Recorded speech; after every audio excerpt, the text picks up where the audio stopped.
আমি লক্ষ্মীর ভাণ্ডার বলছি এই কারণে, কারণ আমার ঘরের মা লক্ষ্মীরা, আমার ঘরের আম্মা মায়েরা, আমার ঘরের বধূরা, আমার ঘরের মা বোনেরা, সমগ্র কমিউনিটি যারা 500 টাকা করে পেতেন, তাদের লক্ষ্মীর ভাণ্ডার এপ্রিল থেকে, না 1 এপ্রিল থেকে তারা 1000 টাকা করে পাবেন।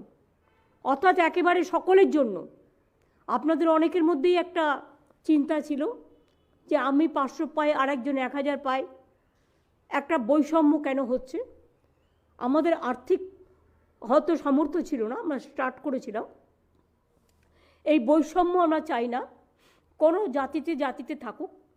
আমি জনজাতি এবং তপশিলীদের জন্য 1000 টাকার পরিবর্তে যেমন 1200 টাকা করেছি, তেমনি মনে রাখবেন যে আমি আমাদের মা বোনেরা, হিন্দু বলুন, মুসলমান বলুন, শিখ বলুন, খ্রিস্টান বলুন, ওবিসি বলুন, প্রত্যেকেরাই যারা 500 টাকা পেতেন, 1 এপ্রিল থেকে তাদের 500 টাকা বেড়ে যাচ্ছে, তারা 1000 টাকা করে সকলে পাবেন।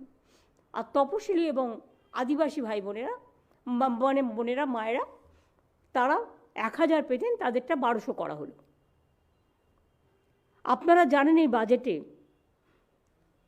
মৎস্যজীবীদের জন্য যখন 2 মাস তারা সমুদ্রে যেতে পারেন না, তাদের ঘরে বসে থাকতে হয়, কারণ সেই সময় সমুদ্র খুব ভরাডুবি থাকে, ভরা কোটাল থাকে, তাদের খুব কষ্ট হয়। আমাদের এরকম 3 লক্ষ মৎস্যজীবী আছেন যারা অলরেডি রেজিস্টার্ড আছেন।